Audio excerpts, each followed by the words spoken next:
안녕하세요. 명품 타로 관상입니다. 구독, 좋아요, 댓글 감사합니다. 관상은 얼굴만 보는 것이 아니라 표정, 눈빛, 걸음걸이, 몸, 음성, 몸짓 모든 것을 봅니다.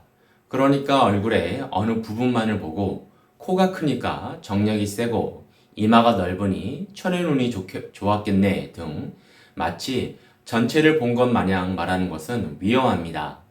관상은 불변입니다. 변하지 않습니다. 부모님에게 물려받은 것이기 때문에 내가 어떻게 해볼 수 없었습니다. 다음 생에서나 바꾸어 볼 수 있습니다. 하지만 인상은 다릅니다. 지금 내가 어떻게 하느냐에 따라서 나의 인생과 내 주위의 삶에 영향을 줍니다. 즉, 내가 어떤 마음을 가지고 말하고 행동하느냐가 나의 인상을 만듭니다. 즉, 나의 언행은 나의 마음 표현입니다. 나의 마음을 잘 알아야 상대방의 마음도 잘 알 수가 있습니다. 우리는 이것을 공감력이라고 부릅니다. 하지만 상대방이 산이라고 말을 해도 내가 물이라고 들으면 곤란합니다. 산은 산으로 들려야 하고 물은 물로 들려야 합니다. 본심이 들려야 합니다. 하지만 연습이 되어지지 않으면 들리지가 않습니다. 이때 약간의 기술과 연습이 필요합니다. 결국 관상은 사람을 보는 것이고 읽는 것입니다. 얼굴을 보는 것을 관상이라 하고 얼굴의 표정이나 몸짓을 보는 것을 인상, 말, 음성을 언상, 몸 전체나 걸음걸이를 체상, 그리고 마음을 심상이라고 합니다. 오늘은 대화를 하면서 목소리 톤이나 얼굴의 표정을 보고 사람을 읽는 언상에 관하여 이야기합니다.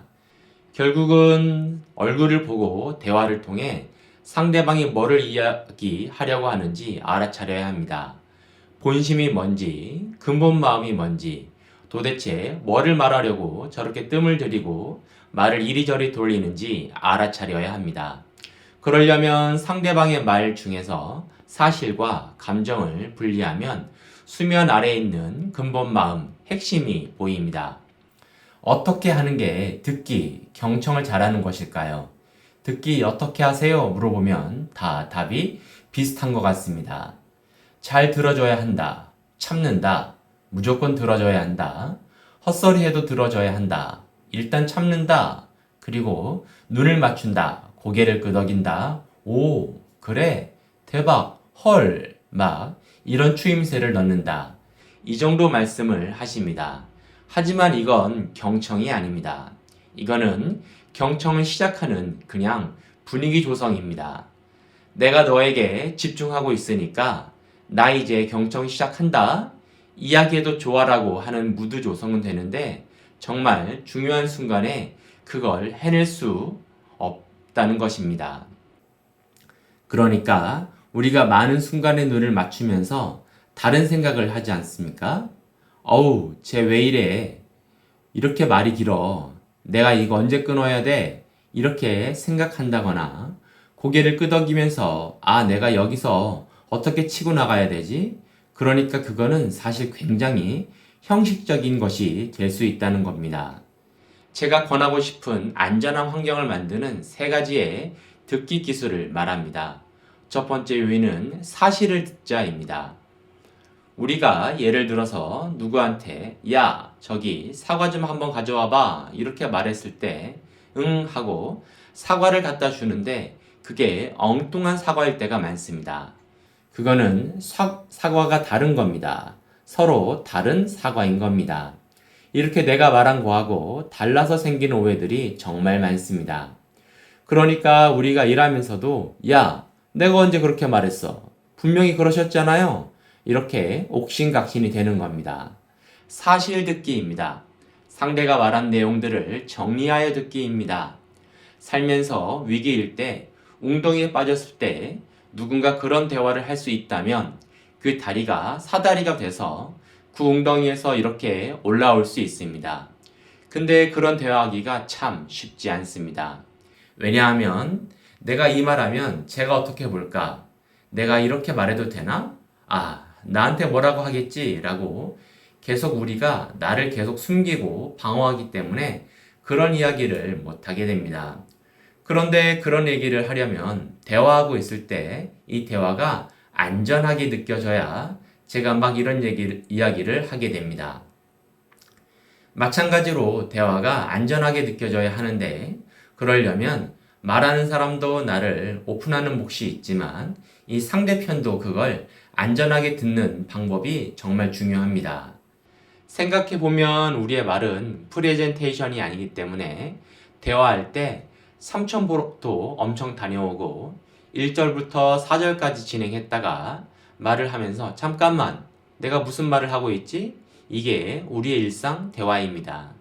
그런데 그거를 그냥 들으면서 뭔 말인지 알겠다. 내가 너 맘 충분히 이해해. 이거 아니거든요.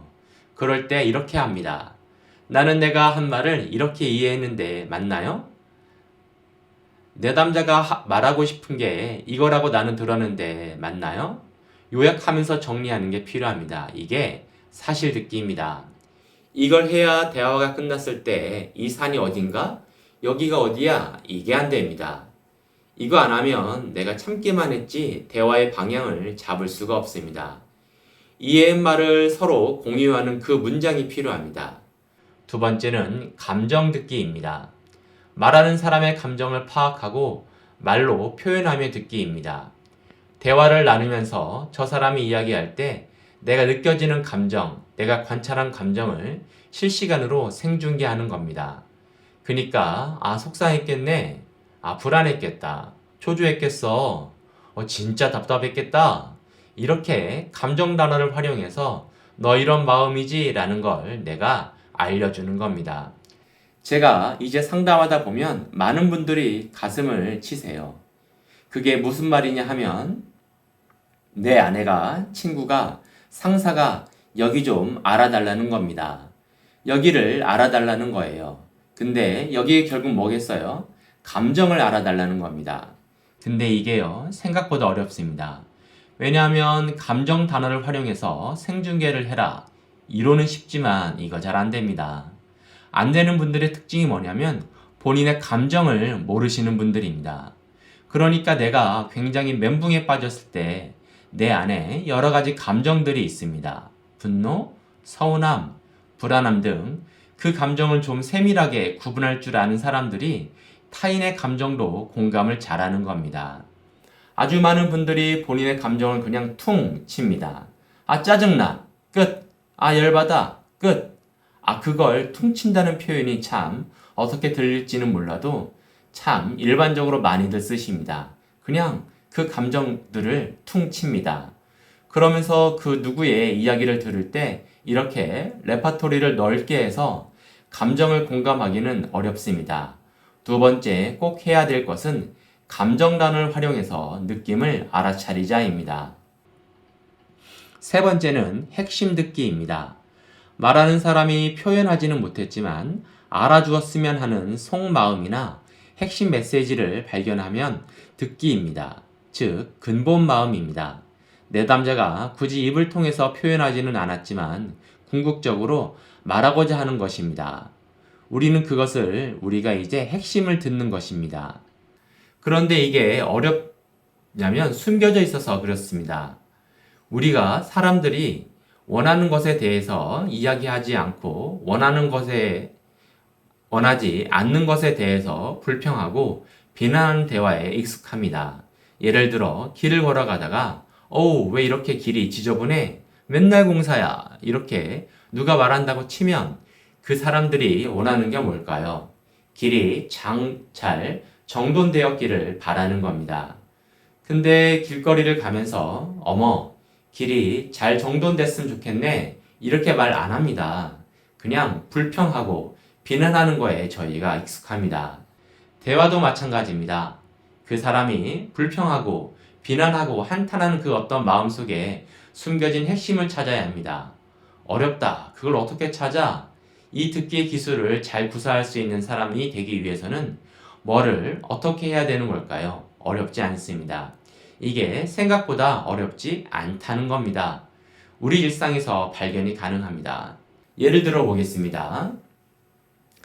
부부가 길을 걷다가 부인이 넘어졌습니다. 그런데 이 날은 비가 오는 날도 아니고 눈이 오는 날도 아니었습니다. 거리는 잘 정돈되어 있었고 넘어질 조건이나 환경이 전혀 아니었습니다. 그럼에도 불구하고 부인이 넘어진 겁니다. 남편은 도대체 이해가 안 되었나 봅니다.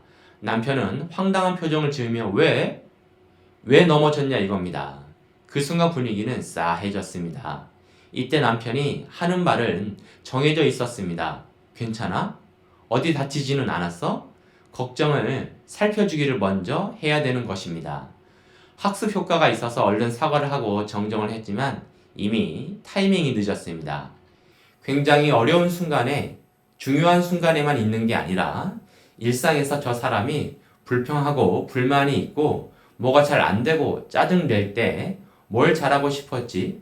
뭘 원했던 거지? 즉 상대방이 원하는 게 있습니다. 지금 필요한 것, 요구를 빨리 알아차리면 그렇게 반응할 수 있습니다. 오늘부터 내 일상에서 짜증나는 사람을 볼 때 뭘 잘하고 싶었지? 그리고 막 화내는 사람을 볼 때 뭘 원했던 거지? 이런 시선으로 연습을 하다 보면 생각보다 어렵지 않습니다.